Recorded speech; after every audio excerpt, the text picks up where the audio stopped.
नीचे जलाया गया। चावल सबसे पहले कौन सा पकेगा आप बताओ? नीचे वाला।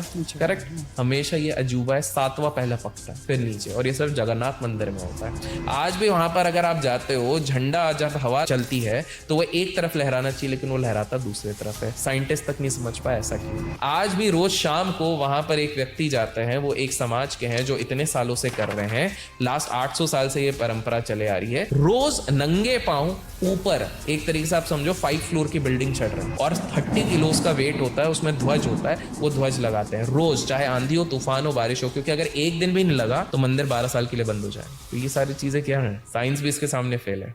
तो केदारनाथ में पांडव क्यों गए थे? वो इसलिए गए थे क्योंकि जब महाभारत का युद्ध हुआ तो इतना ज्यादा रक्तपात हो गया, तो कृष्ण जी ने कहा तो आपसे शिव जी दुखी, आपको अपना पश्चाताप करना है तो शिव जी को जाके ढूंढना पड़ेगा, तपस्या करनी पड़ेगी। जब ये जा रहे थे तो शिव जी इतने ज्यादा दुखी थे और क्रोधित भी थे कि उन्होंने एक नंदी का रूप ले लिया था और वो इधर उधर दौड़ रहे थे। बट जब केदारनाथ में उन्होंने एक यूनिक एक बैल देखा तो उस समय पे भीम समझ गया यही शिव जी हैं और ये भागने वाले हैं। तो भीम ने उनको इतनी तेजी से पीठ के तरफ से पकड़ा, तो उसके चक्कर में वो पीठ वाला पार्ट वहां पे रह गया। इन लोगों ने सबने सॉरी बोला कि ठीक है। फिर शिव जी बोले तुम लोगों ने बहुत तपस्या की, बहुत कष्ट किया, तो मैं तुम लोगों को माफ करता हूँ। इसलिए आपको वहां पर जो शिवलिंग मिलता है वो पीठ के शेप का दिखता है।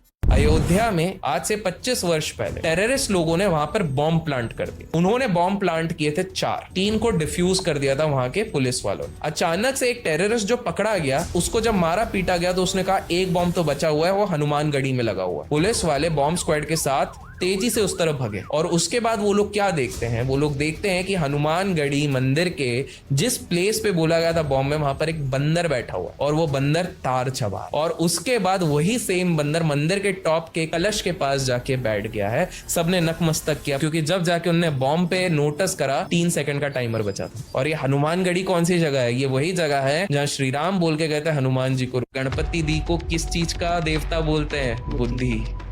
क्या आपको पता है, साइंटिस्ट की अगर मैं बात करता हूँ, आप जान के हैरान हो जाओगे, हमारे खुद अंदर गणपति जी है। हमारे अंदर गणपति जी इसलिए हैं क्योंकि बहुत साल पहले जब पहली बार ह्यूमन एनाटॉमी को स्टडी किया गया तो पता चला कि भाई हर चीज के हिसाब से बॉडी सही फंक्शन कर सकती है, सिर्फ एक चीज अगर सही नहीं हुई ना तो पूरी बॉडी फंक्शन नहीं करेगी। उसको कहते हैं पिट्यूटरी ग्लैंड। और जब पिट्यूटरी ग्लैंड को माइक्रोस्कोप के नीचे देखा गया तो वो गणपति जी जैसा दिखता है। हमारी बुद्धि पिट्यूटरी ग्लैंड, भाई ग्रोथ हार्मोन भी वहां से हो रहा है। बच्चा बड़ा नहीं होगा, समझदार नहीं होगा, आप 20 साल की उम्र में बुढ़े हो जाओगे अगर ये चीज काम नहीं कर रही है। जापान में जाएंगे, जापान में आपको गणपति जैसी मूर्ति मिलेगी, वो लोग गणेश जी को मानते हैं। चाइना में आप जाएंगे, वहां पर गणपति जी को माना जाता है। आप हैरान हो जाओगे, Indonesia is a predominant Muslim country, आपको ये पता होगा, वहां पर मेजॉरिटी पॉपुलेशन मुस्लिम की है। वहां पर एक वोल्केनो है जहां पर लास्ट 750 से 800 साल पूर्व से एक गणेश जी की मूर्ति रखी गई है वोल्केनो के पास में, कि यही हमें बचाते हैं। वो एक्टिव वोल्केनो आज तक नहीं फटा है, बिकॉज गणपति जी वहां पर विराज।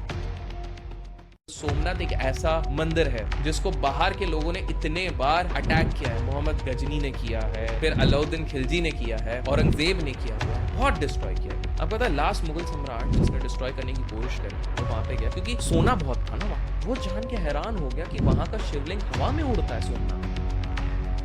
उसने अपनी किताब में लिखा कि मुझे लगता है कुछ तो पावरफुल मैग्नेट के ऊपर और नीचे जिसके चक्कर में शिवलिंग उड़ता है, वो मैग्नेट का शिवलिंग अब कहीं पे स्थापित है। बट आप सोचो, इतने अटैक होने के बावजूद सोमनाथ है।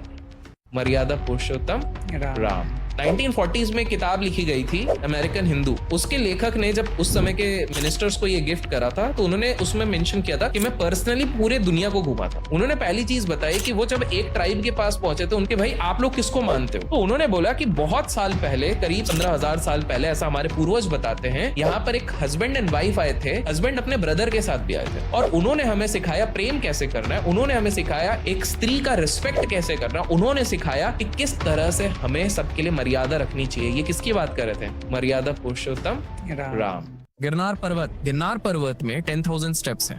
1947 भारत आजाद हुआ, ब्रिटिश सोल्जर्स को इतना पता चल गया था कि यार भारत में ना कुछ ऐसी जगह है जहाँ कुछ इनके बाबा लोग और अघोरी लोग बोलते हैं बहुत ताकत है। तो 13 लोगों का ब्रिटिश का ट्रूप उधर गया, इतना पावरफुल है, जाके हम पता करेंगे। वो गए, एक रात में 13 में से 12 पागल हो गए, और जो एक निकला वो ये बोले यार हम ढूंढने गए थे कि इस दुनिया को किसने बनाया, वो तो खुद यहाँ पर विराजमान है। वहां पर एक केव्स है। पीपल हैव सेड कि हमको रात को इधर डमरू की आवाज आती है, क्योंकि ऐसा मान्यता है कि देवी देवता भी वहां पे डांस करने के लिए आते।